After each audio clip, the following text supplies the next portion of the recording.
Friends, കുഞ്ഞുങ്ങൾക്ക് എങ്ങനെ dry fruit powder അല്ലെങ്കിൽ ഡ്രൈ നട്ട്സ് പൗഡർ കൊടുക്കുന്നതെന്ന് നോക്കാം. അപ്പോൾ ഇന്ന് നമുക്ക് ഡ്രൈ നട്ട്സ് പൗഡർ എങ്ങനെ തയ്യാറാക്കുന്നതെന്ന് നോക്കാം. അപ്പോൾ അതിനായിട്ട് ഞാനിവിടെ ആദ്യം തന്നെ ഒരു ഫ്രൈയിങ് പാന് ചൂടാവാൻ വെച്ചിട്ടുണ്ട്. അപ്പോൾ ഇനി ഇതിലേക്ക് നമുക്ക് ഡ്രൈ ഫ്രൂട്ട്സ് ഓരോന്നായിട്ട് ചേർത്ത് കൊടുക്കാം. അപ്പോൾ ആദ്യം ഞാൻ ചേർത്ത് കൊടുക്കുന്നത് ആൽമണ്ട് അല്ലെങ്കിൽ ബദാമാണ്. അപ്പോൾ അത് ഇത്രയും ക്വാണ്ടിറ്റി ചേർത്ത് കൊടുത്തിട്ടുണ്ട്. ഇനി ഇത് നന്നായിട്ടൊന്ന് ചൂടാക്കി എടുക്കണം. ചൂടാക്കി എടുക്കുക എന്ന് പറയുമ്പോൾ കരിഞ്ഞു പോകാൻ പാടില്ല. രണ്ട് സൈഡിലും കളർ ചേഞ്ചസ് വരുന്നത് വരെ ഇതുപോലെ ഇളക്കി കൊടുക്കണം. അപ്പോൾ ഈ ആൽമണ്ട് എന്ന് പറയുന്നത് കുഞ്ഞുങ്ങളുടെ ബ്രെയിൻ ഡെവലപ്മെൻറ്റിനും അതുപോലെ ബുദ്ധിവികാസത്തിനും അതുപോലെ അവരുടെ എല്ല് വളർച്ച, മസിൽസിൻ്റെ വളർച്ചയ്ക്കൊക്കെ സഹായിക്കുന്ന ഒന്നാണ് ഈ ആൽമണ്ട്.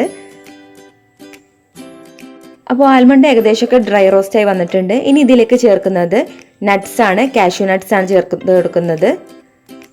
അപ്പോൾ അതും ജസ്റ്റ് ഒന്ന് ഡ്രൈ റോസ്റ്റ് ചെയ്ത് എടുക്കണം. അപ്പോൾ അതും നന്നായിട്ടൊന്ന് ഇളക്കി കൊടുക്കാം. അപ്പോൾ ആൽമണ്ട് നിങ്ങൾക്ക് വേണമെങ്കിൽ തൊലി കളഞ്ഞിട്ട് ഇട്ട് കൊടുക്കാം, അല്ലെങ്കിൽ ഇതുപോലെ ഡ്രൈ റോസ്റ്റ് ചെയ്തെടുത്താൽ മതി. അപ്പോൾ ചിലർക്ക് ഡൗട്ട് ഉണ്ടാവും, തൊലി ഉണ്ടാവുമ്പോൾ അത് പൊടിഞ്ഞ് കിട്ടുമോ, പൊടിയായി കിട്ടും. ഒരു പ്രശ്നവുമില്ല. ഇതുപോലെ ഡ്രൈ റോസ്റ്റ് ചെയ്ത് കഴിഞ്ഞാൽ ആൽമണ്ടും നമുക്ക് പൊടിച്ചെടുക്കാം. ഇനി നിങ്ങൾക്ക് വേണമെന്നുണ്ടെങ്കിൽ തൊലി കളഞ്ഞിട്ട് റോസ്റ്റ് ചെയ്തെടുത്താലും മതി. അപ്പോൾ നട്ട്സും ഏകദേശം റോസ്റ്റായി വന്നിട്ടുണ്ട്. ഇനി ഇതൊരു മിക്സറിൽ അല്ലെങ്കിൽ ഒരു ബ്ലെൻഡറിൽ ഇട്ടിട്ടൊന്ന് പൊടിച്ചെടുക്കാം. ഇനി നിങ്ങൾക്ക് പിസ്തയോ വാൾനട്ടൊക്കെ അവൈലബിൾ ആണെന്നുണ്ടെങ്കിൽ അതും ഇതുപോലെ ജസ്റ്റ് ഒന്ന് ചൂടാക്കിയതിന് ശേഷം ഇതിൻ്റെ കൂടെ പൊടിച്ചെടുത്താൽ മതി. ഇനി നമ്മൾ ചൂടാക്കിയിട്ടുള്ള ഡ്രൈ ഫ്രൂട്ട്സ് ഇതിലേക്ക് ചേർത്ത് കൊടുക്കാം. ഇനി ജസ്റ്റ് ഒന്ന് പൊടിച്ചെടുക്കുക. പൊടിച്ചെടുക്കുമ്പോൾ നന്നായിട്ട് അരച്ചെടുക്കരുത്, ജസ്റ്റ് ഒന്ന് പൾസ് ചെയ്തെടുത്താൽ മതി.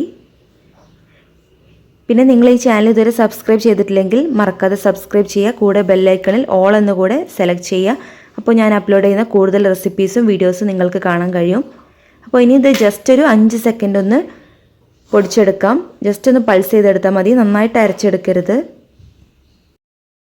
ഇപ്പോൾ നമ്മുടെ ഡ്രൈ നട്ട്സ് പൗഡർ ഇവിടെ റെഡി ആയിട്ടുണ്ട്. അപ്പോൾ ഇത് അധികം അടിച്ചെടുത്ത് കഴിഞ്ഞാൽ ഇതിലുള്ള നട്ട്സിൽ നിന്നുള്ള ഓയിൽ ഇറങ്ങിയിട്ട് ഇതൊരു പേസ്റ്റ് രൂപത്തിലായിട്ട് മാറും. അപ്പോൾ അതില്ലാണ്ടിരിക്കാൻ ജസ്റ്റ് ഒന്ന് പൾസ് ചെയ്താൽ മതി. ഒരു 5 സെക്കൻഡൊക്കെ ഒന്ന് ജസ്റ്റ് ഒന്ന് കറക്കിയാൽ മതി. അപ്പോൾ നല്ല ഫൈൻ പൗഡറായിട്ട് കിട്ടില്ല, ഇതുപോലെ ചെറുതായിട്ട് തരികളൊക്കെ ഉണ്ടാവും. എന്നാലും ഇത്രയും മതി നമുക്ക് ഡ്രൈ നട്ട്സ് പൗഡർ. ഇനി ഇത് നമുക്ക് സൂക്ഷിച്ച് വെക്കാവുന്നതാണ്. അപ്പോൾ പൊടി നമുക്ക് ഇനി ഒരു എയർ ടൈറ്റ് കണ്ടെയ്നറിൽ ഇതുപോലെ അടച്ചു വെക്കാം.